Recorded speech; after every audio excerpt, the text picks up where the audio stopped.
Assalamualaikum warahmatullahi wabarakatuh. Perkenalkan, nama saya Bimo Aji Prasetya dari Universitas Terbuka Samarinda dengan nomor NIM 0532388841 akan melaksanakan praktek peradilan pidana.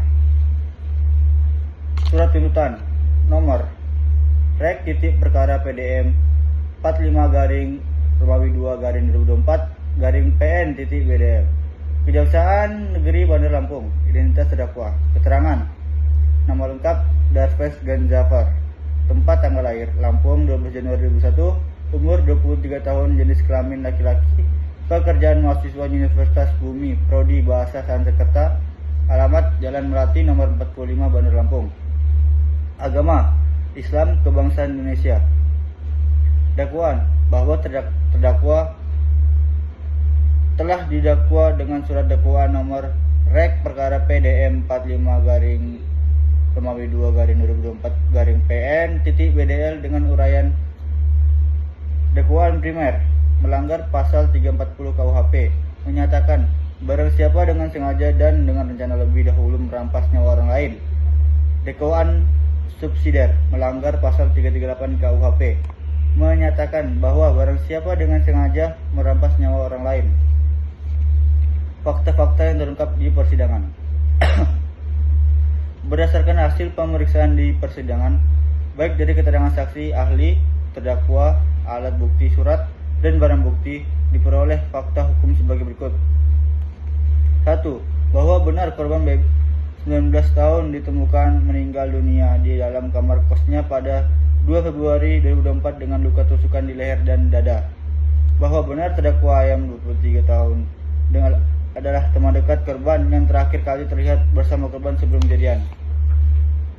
Bahwa benar terdakwa sudah menyimpan pisau lipat di dalam jok motornya sebelum menuju kos korban.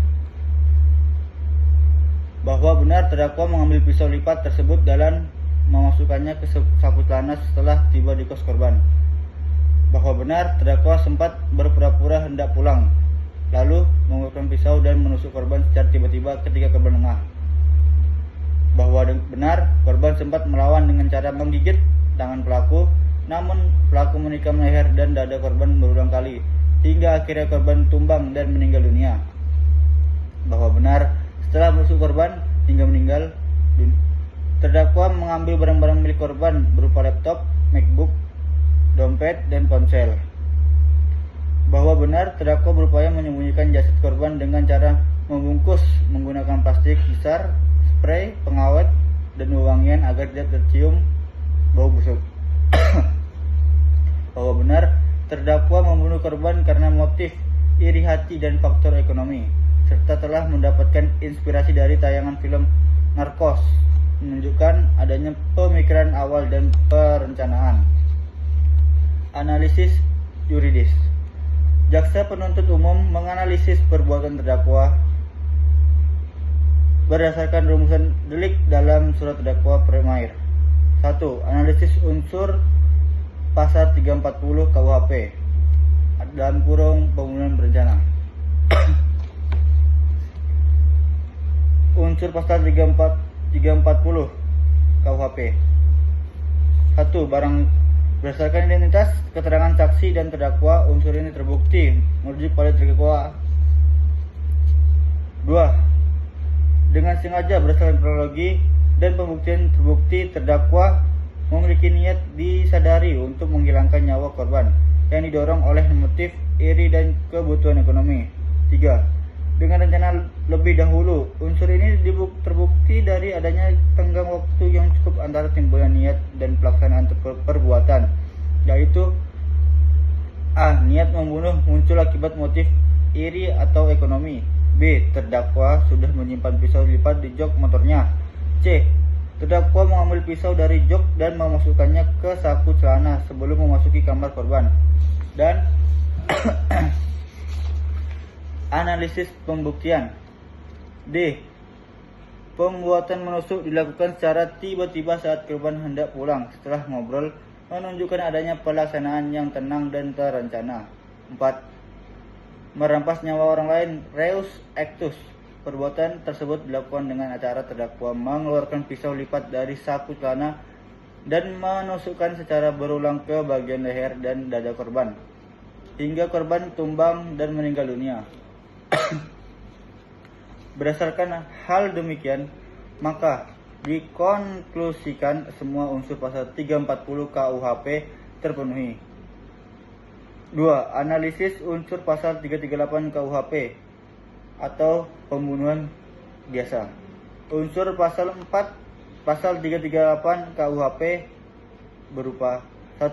Barang siapa yakni terdakwa yang identitasnya telah terbukti benar di persidangan. 2. Dengan sengaja merampas nyawa orang lain. Terbukti bahwa dengan menusukkan pisau lipat secara berulang ke bagian vital korban yang secara sadar diarahkan untuk menghilangkan nyawa korban. 3. Mengakibatkan korban meninggal dunia. Berdasarkan hal demikian, maka dikonklusikan unsur pasal 338 KUHP juga terpenuhi. Namun karena dakwaan primer telah terbukti, maka dakwaan subsidiar tidak dipertimbangkan lebih lanjut. Hal-hal yang memberatkan dan meringankan. 1. Perbuatan terdakwa menghilangkan nyawa teman karibnya sendiri yang seharusnya dijaga. 2. Tindakan terdakwa dilakukan secara berencana dan sadis. 3. Perbuatan terdakwa meninggal duka mendalam bagi keluarga korban. 4. Terdakwa berusaha menghilangkan jejak dengan mengambil barang-barang korban dan menyembunyikan jasad. 5. Terdakwa tidak menyesali perbuatannya secara sungguh-sungguh di persidangan. 6. Terdakwa telah merampas barang-barang milik korban setelah pembunuhan, menunjukkan motif ganda. Hal-hal yang meringankan. 1. Terdakwa bersikap sopan selama persidangan. 2. Terdakwa belum pernah dihukum. Tuntutan. Berdasarkan uraian di atas, jaksa penuntut umum memohon kepada Majelis Hakim Pengadilan Negeri Bandar Lampung untuk menjatuhkan putusan. 1.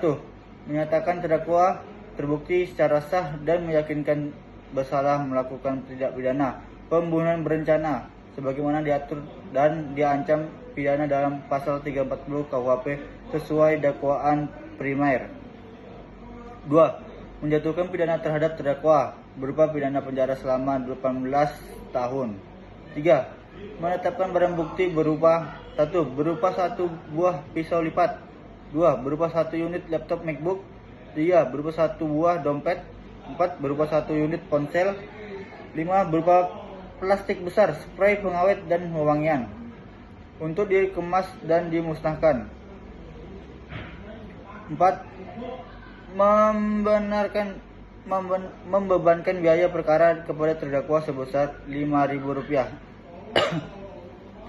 Demikian surat tuntutan ini dibuat untuk dijadikan pertimbangan majelis hakim dan memutuskan perkara seadil-adilnya. Bandar Lampung, 29 November 2024. Jaksa penuntut umum Kejaksaan Negeri Bandar Lampung, tanda tangan Darves Ganzafar, NIP 170323. Sekian dan terima kasih. Wassalamualaikum warahmatullahi wabarakatuh.